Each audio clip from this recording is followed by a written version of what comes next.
Petrol, diesel, gas आणि जीवनावश्यक वस्तूंच्या वाढत्या दराविरोधात ठाणे शहर काँग्रेसने बुधवारी अनोखे दोरखंड आंदोलन करत केंद्र सरकार विरोधात जोरदार घोषणाबाजी केली. शहरातील विविध पेट्रोल पंपांवर वाहनांना दोरखंड बांधून काँग्रेस कार्यकर्त्यांनी मोर्चा काढत महागाई विरोधात संताप व्यक्त केला.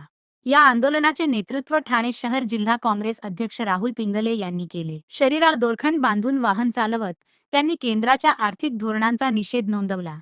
इंधन दरवाढ कमी करा, महागाई रोखा अशा घोषणांनी परिसर दणाणून गेला. इंधन दरवाढीमुळे वाहतूक खर्च वाढून भाजीपाला, अन्नधान्य आणि गॅसच्या किमती वाढल्याचा आरोप आंदोलनकर्त्यांनी केला. सामान्य नागरिकांचे आर्थिक बजेट कोलमडल्याचे सांगत केंद्र सरकारने करवाढ मागे घ्यावी, अन्यथा आणखी तीव्र आंदोलन छेडण्यात येईल, असा इशारा राहुल पिंगळे यांनी दिला.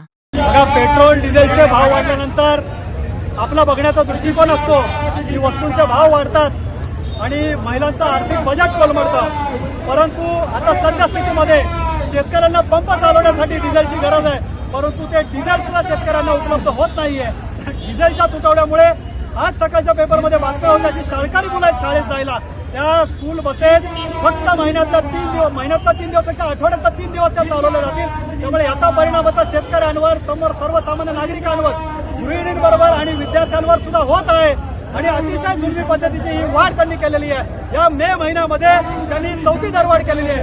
मनमोहन सिंग सरकारच्या काळामध्ये अतिशय कमी व्याज दराने ते घेतलं जायचं आणि कमी दराने ते दिलं जायचं आणि ज्या बॅरलचा दर मनमोहन सिंगांच्या काळामध्ये होता त्याच दरामध्ये यांना मिळत आहे, परंतु अतिशय उच्च भावाने म्हणजे 100 त्या ठिकाणी क्रॉस केलेले आहे. हे सरकार प्रत्येक बाबतीमध्ये खोटं बोलतं. तुम्ही बघितलं असेल की डॉलरच्या तुलनेमध्ये रुपया काय घसरलेला आहे. जीडीपी बद्दल ते सांगतात, परंतु ते जीडीपीचे आकडे सुद्धा या ठिकाणी खोटे देतात. तर या ठिकाणी पेट्रोलच्या उपाययोजनेबद्दल सांगतात, ते सांगतात हॉर्मुझमध्ये युद्धजन्य परिस्थिती असल्यामुळे ही परिस्थिती निर्माण झालेली आहे, परंतु ते अत्यंत खोटं बोलत आहेत.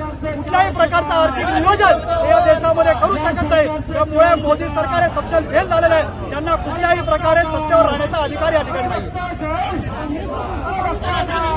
काँग्रेस ही जनतेसाठी नेहमी रस्त्यावर असते आणि आता सुद्धा आम्ही जनतेसाठी रस्त्यावर आहोत. जसं मनमोहन सिंग सरकारच्या काळामध्ये सबसिडी दिलेली आहे, या सरकारने तातडीने सबसिडी द्यावी. तुम्ही मला सांगा, अडाणी असतील, अंबानी असतील, मोठमोठे व्यापारी असतील, त्यांची कोट्यावधी रुपयाची कर्ज माफ केली जातात, परंतु कुठल्याही प्रकारची भूमिका या नरेंद्र मोदी सरकारची आम जनतेबद्दल दिसत नाही.